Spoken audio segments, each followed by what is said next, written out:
She met him at a bar on a Friday night. He was charming, handsome, and funny. They hit it off right away and exchanged phone numbers. For the next 3 nights, they went out to dinner, movies, and clubs. They laughed, danced, and kissed. She felt a spark that she hadn't felt in a long time. But on the 4th night, she didn't answer his calls or texts. She felt guilty and conflicted. She had a secret that she couldn't tell him. She had a boyfriend, a serious boyfriend, a boyfriend who was not human. She had met him many years ago when she was dying of a heart condition. He had offered to save her life, but at a price. He was a vampire, and he had given her half of his heart in a dark ritual. He had made her his eternal companion, bound by blood and magic. She had no choice but to accept. She loved him in a twisted way, but she also hated him. He was possessive, jealous, and cruel. He didn't let her have any friends or hobbies. He controlled every aspect of her life. He fed on her blood and made her feed on his. But sometimes she craved something else, something normal, something human. That's why she had snuck out to have some fun with the guy from the bar. She had told him that they were just having fun, nothing serious. She had hoped he would understand. But he didn't. He showed up at her house on Valentine's Day with a bouquet of roses and a box of chocolates.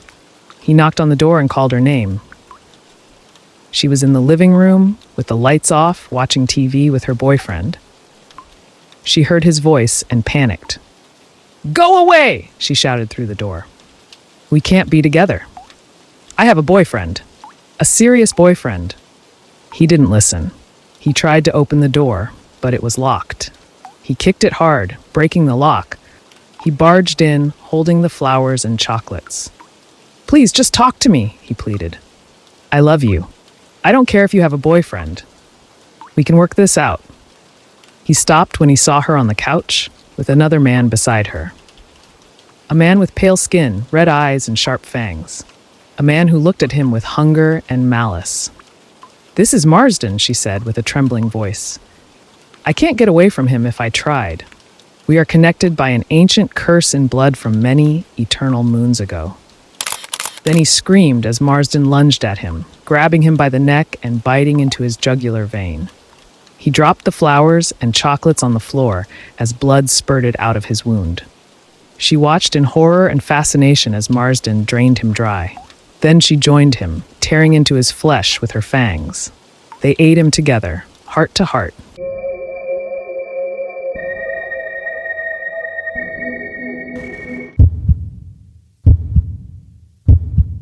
I knew it was a bad idea to accept that rose from the old woman on the street. She said it was a gift for Valentine's Day, but I should have known there was a catch. As soon as I touched the petals, I felt a surge of magic run through me.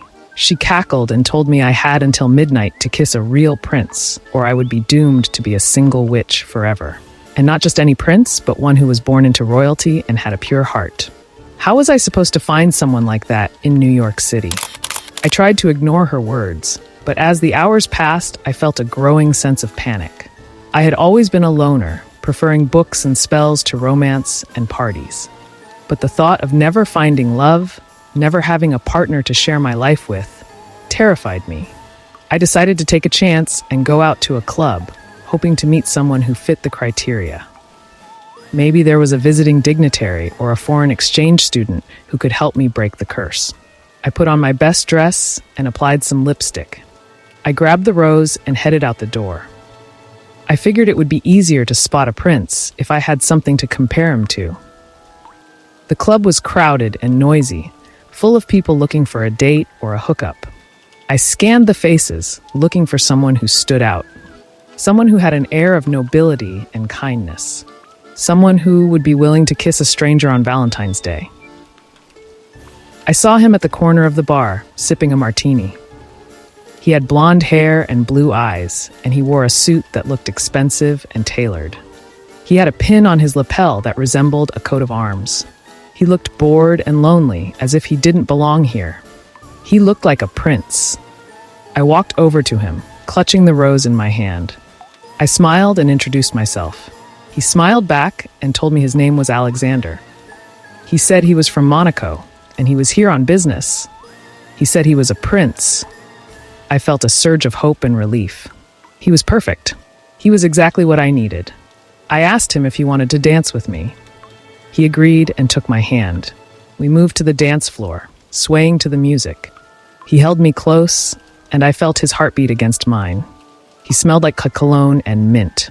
He whispered in my ear that I was beautiful. I looked into his eyes and felt a connection. He leaned in and kissed me softly on the lips. It felt like fireworks in my chest. It felt like love. He pulled away and smiled at me. He said he felt something special too. He asked me if I wanted to go back to his hotel with him. I nodded and took his hand. We left the bar and hailed a cab. As we drove away, I glanced at my phone. It was 11:59 p.m. I felt a pang of guilt as I realized what I had done. I had broken the curse for myself, but I had also cursed him in return. Whoever he kissed next would be doomed to be a single witch or wizard forever, just like I was before. And he didn't even know it. I wondered if I should tell him the truth, or if I should just enjoy the night with him and then disappear from his life forever. I wondered if he would hate me if he ever found out. I wondered if it was worth it.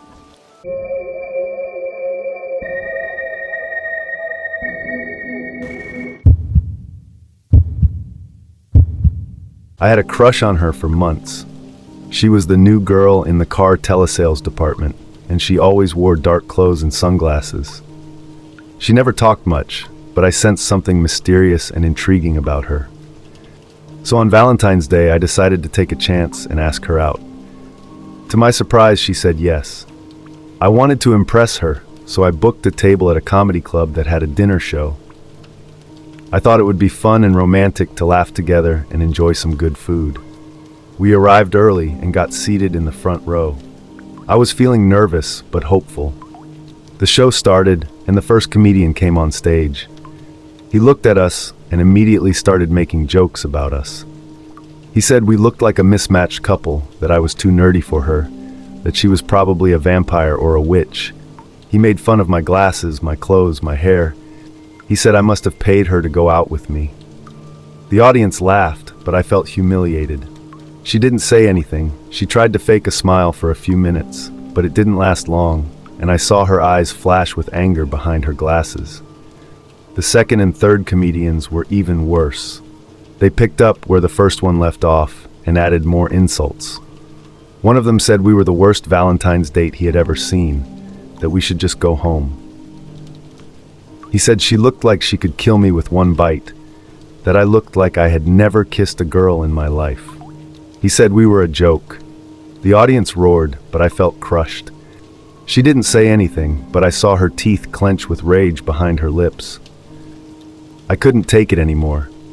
I grabbed her hand and dragged her out of the club. I apologized profusely for the terrible night, for the awful comedians, for everything. I drove her back to her apartment, feeling like a loser. She didn't say much on the way, but she squeezed my hand gently. We got to her door, and I thanked her for giving me a chance. I said I hoped she would see me again, that I really liked her, that I was sorry for everything. She smiled and leaned in to kiss me on the cheek. She whispered in my ear very ominously, "They will reap what they sow. Don't worry." Then she went inside and closed the door. I was stunned. What did she mean by that? Was she planning something? Was she involved in something? Was she dangerous? Was she crazy? I didn't know what to think. The next morning I turned on the TV and saw the shocking news. The comedy club had been set on fire during the night and burned to the ground. All 3 comedians were found dead in their homes separately. They had been brutally mutilated, as if by a wild animal or a monster. The police had no suspects or motives. I couldn't believe it. Was it a coincidence? A revenge? A curse? A miracle? I didn't know.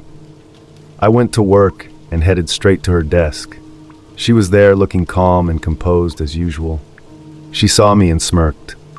"They all reaped what they sowed," she said to me quietly as she was filing her nails. I looked down and saw blood underneath her nails. We stared at each other for a long time. Her face flashed of a grisly monster briefly before it turned back to a beautiful woman. Oh, my God! I fell back against the wall in shock and horror. I composed myself quickly, praying I hadn't brought too much attention to us. At that moment, I knew that life had forever changed for me.